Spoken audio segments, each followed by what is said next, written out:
Okay, alright. Okay. Alright. Hai guys. Sudah lama kita tak bertemu guys. Apa khabar semuanya? So, seperti biasa, izinkan saya perkenalkan diri dulu. Selamat kembali lagi ke dalam rancangan Byros TV, sebuah rancangan yang memaparkan analisa live di kecil skrin anda. Kepada anda yang baru menonton, izinkan saya perkenalkan diri saya. Nama saya Muhammad Faris atau dikenali sebagai Faris. Saya adalah seorang penganalisa pasaran kewangan, tidak kira currency, kripto dan juga stock market. Ingin saya tekankan di sini, saya bukanlah sifu, saya juga bukan mentor. Saya juga tidak menganjurkan mana-mana seminar dan saya tidak menjalankan aktiviti pemasaran untuk tarik orang join saya. Okay guys. How was your day guys? Selamat berpuasa kepada yang Muslim. So, hari ni hari pertama kita berpuasa.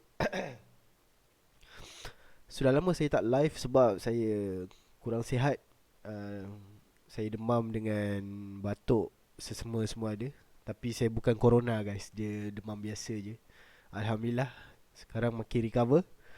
So, saya akan teruskan dengan perbincangan kita yang last week kita ada buat beberapa analisa. Tapi analisa ni tak berapa cantik lah. So saya nak cari reason lah. That's why saya buat live ni. So saya nak mencari reason kenapa setup tu tak menjadi. Okay guys, kepada anda yang sedang memandu, hati-hati di jalan raya. Ingatlah orang yang tersayang. So kita tengok intraday.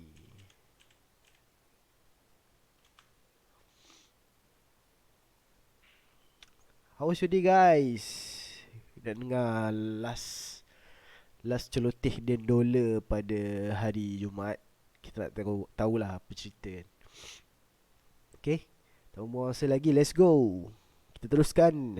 Let's go.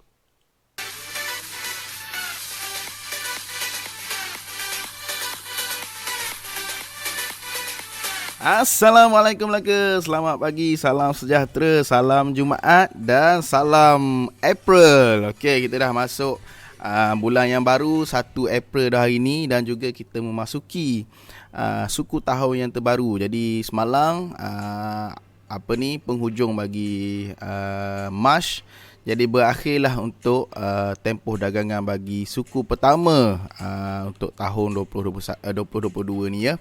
Jadi kita nak lihat sambung lagi sikit ulasan pergerakan pasaran, sebab di penghujung minggu ni kita akan memberi tumpuan kepada laporan data pekerjaan NFP Amerika Syarikat untuk bulan Mac lah. Jadi semalam kita dah melihat ada pergerakan menarik harga, khususnya bagi mata wang US dollar dan juga euro. Okey, US dollar semalam sedikit nampaknya kembali mengukuh sedikit lah menjelang NFP pada hari ini. Jadi apa faktor yang mendorong bagi pengukuhan lah bagi mata wang US dollar sebagai mata wang safe haven? Sebab sebelum ni kita dapat laporan berkenaan rundingan damai antara Rusia dengan Ukraine tu yang positif lah. Tapi ada timbul isu lain, iaitu ketegangan ekonomi di antara Rusia dengan Eropah pula.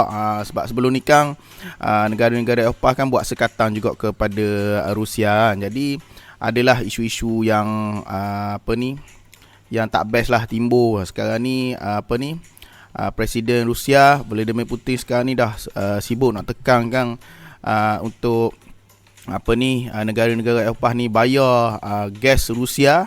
Nak Eropah ni bayar gas Rusia dalam mata wang Rusia lah. Dan juga mungkin kita ada timbul juga pelabur-pelabur risau lah berkenaan kebimbangan Rusia ni mungkin akan sekat ekspor tenaga kepada Eropah. Jadi isu-isu tu sedikit mengganggulah sentimen pasaran, buatkan sentimen pasaran yang kembali berisiko, risk off, dan juga memberi kesan penyusutan semula bagi mata wang euro. Sementara US dollar sedikit mengukuhlah sebabkan sentimen pasaran yang risk off ni memberi peningkatan kepada mata wang safe haven. Sebab itulah kita tengok US dollar sedikit meningkat tapi euro jatuh. Sebab tu kita nak tengok pada carta euro US dollar ni. Okey, dia buka carta euro US dollar. Kita nampak penurunan semula harga pada dagangan Khamis malam, di mana sebelum ni kita lihat lonjakan pada Selasa lalu di atas paras 1.1 dolar yang diteruskan lagi pada dagangan Rabu. Tapi pada dagangan Khamis malam kita lihat harga dah berjaya untuk mencapai paras tumpuan 1.12 dolar. Sebaliknya membuat penurunan semula dan memberi petunjuk ataupun isyarat untuk perubahan bagi trend bearish semula pada carta euro US dollar. Dan kita nak tunggu pada malam ni sesi New York sama adakah laporan NFP Amerika Syarikat ni akan menyokong pengukuhan bagi mata wang US dollar. Kalau US dollar kukuh, kita jangkakan penurunan harga akan berterusan lah dan mungkin akan menguji paras 1.1 dolar. Sebelum penurunan lebih rendah, kita akan sasarkan untuk menuju ke zon-zon tumpuan seperti 1.08 dolar ataupun lebih rendah 1.09 dolar dulu sebelum menuju zon support 1.08 dolar. Sebaliknya jika situasi berubah, kita nampak kenaikan semula harga, kita masih lagi jangkakan yang rintangan harga yang perlu diuji adalah pada 1.12 dolar sebelum boleh membuat kenaikan lebih tinggi, dan mungkin sasaran seterusnya boleh pergilah sehingga ketinggian 1.14 dolar dulu kot. Tapi kita nak tengoklah sama ada resisten 1.12 dolar ni berjaya ditembusilah. Okey, itu untuk euro US dollar. Okey, kita beralih pada carta GBP USD pound dollar. Untuk pound tak ada data sangat. Cuma adalah data-data ekonomi sikit-sikit sebelum ni, data-data low impact lah. Tapi tak memberi kesan sangat kepada mata wang pound. Sebab tu kita tengok pergerakan harga bagi carta GBP USD semalam pun masih lagi mendata, masih lagi menguji zon 1.32 dolar, 1.317 dolar. Beberapa peak tu lah adalah zon rintangan buat harga sekarang ni. Semalam pun harga naik sedikit menguji paras 1.317 dolar. Zon rintangan lah tu. Tapi susut semula kita nampak harga mendata lah kat bawah paras tu. Kita nak tengok sama ada kesan pergerakan harga selepas laporan NFP keluar macam mana malam ni pada sesi New York. Adakah harga berjaya tembus zon rintangan 1.32 dolar untuk menyambung kenaikan menuju paras ketinggian pada 1.33 dolar pula. Sebab situ pun ada kira kata zon resisten harga jugalah. Ataupun mungkin berlaku penurunan di bawah paras 1.31 dolar untuk mendorong harga kembali turun lebih rendah menuju zon support pada 1.3 dolar. Jadi sama-samalah kita nantikan keputusan laporan pekerjaan NFP Amerika Syarikat untuk bulan Mac ni. Jadi kena kawal risiko masing-masing lah, sebab kita mungkin akan jangkakan pergerakan harga yang agak drastik lah pada sesi New York malam ni. Jadi macam biasa, terima kasih sebab dengarkan Sembang Intraday, dan jangan lupa terus sambung lagi dengar Sembang Intraday pada minggu hadapan pula. Dan jangan lupa juga untuk terus Okay guys, so kita dah dengar sikit dari Dan Dollar. So itu adalah pasaran pada hari Khamis, okay. So berita keluar pada hari Jumaat. So kita nak tengok apakah yang terjadi di dalam pasaran yang lepas. So ini ada beberapa analisa saya yang tak berapa jadi.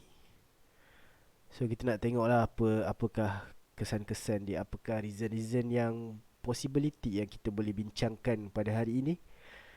So kita mulakan dengan Euro USD. Okay, seperti yang korang boleh lihat dekat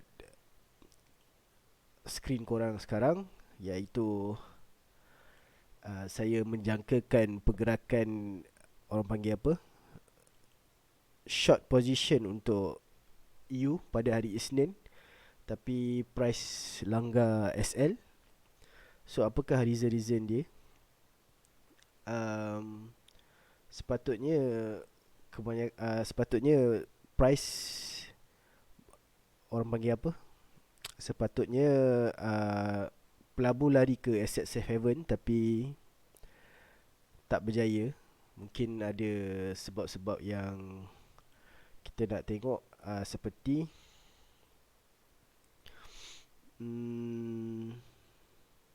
ni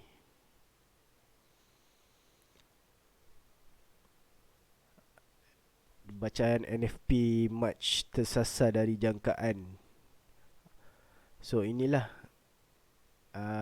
dia apa, ni ada keterangan sikit. Di tengah-tengah kenaikan inflasi yang terus melonjak tinggi dan kemudian ditambah pula dengan kemelesetan ekonomi. So ini yang membuatkan price to manipulate Euro USD ni. Tu ya best kalau kita faham kan sikit-sikit kan. But it's okay. Minggu ni trade saya tak berapa cun sangat. But it's okay, saya dapat belajar sesuatu. So kita teruskan dengan GBP/USD.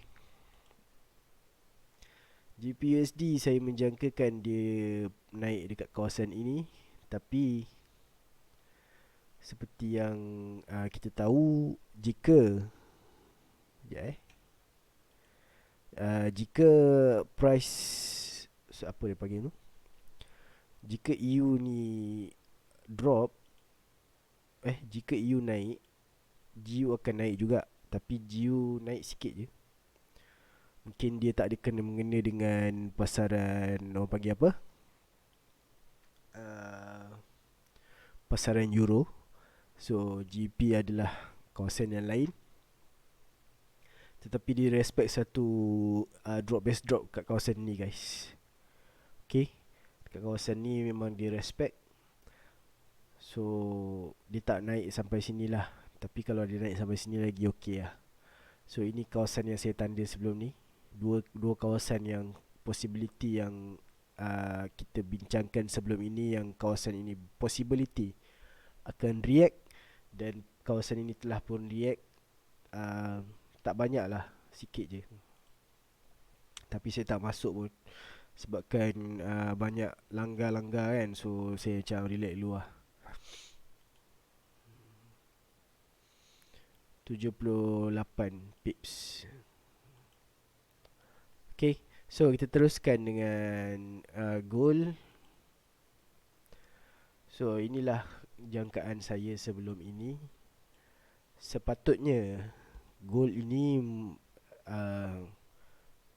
pelabur lari kepada asset safe haven, tetapi pada hari tersebut price menjunam dengan sangat drastik dan melanggar SL. Lebih kurang berapa ni, 56 pips. That's why saya stop terus pada minggu lepas kerana telah langgar SL. So kita relax je. So kita mencari reason lah. Seperti yang kita baca dekat intraday tadi, tentang impact news yang membuatkan pergerakan ini sangat drastik, seperti data-data NFP lah. But it's okay. Minggu depan harapnya hari minggu yang baik lah untuk kita semua. Okay, untuk saya lah especially, okay, sebab saya tak ada paksa orang untuk follow saya punya SOP. Saya tak ada paksa orang untuk orang ikut saya punya cara trading. So ini adalah untuk saya sendiri. So mungkin minggu lepas ada benda-benda yang saya tak perasan ataupun tak dapat nak jangka lah benda tu. Okay, so but it's okay. Sometimes we earn, sometimes we learn. Okay, so itu saja untuk saya. Itu saja untuk saya pada minggu ini. Saya baru sihat, dan InsyaAllah pada minggu depan saya akan teruskan dengan analisa saya pada setiap minggu, InsyaAllah. Saya pun berharap pada minggu depan banyak setak-setak cantik lah. Okay. So pada yang Muslim, selamat berpuasa. Jangan ponteng puasa, terawih. Okay. So inilah masa kita untuk kita menambahkan iman kita kepada Allah Azza wa Jalla. Bukan selalu guys, tahun sekali je. So kita kasih pulun lah. Okay. So itu saja dari saya, Muhammad Faris. Assalamualaikum.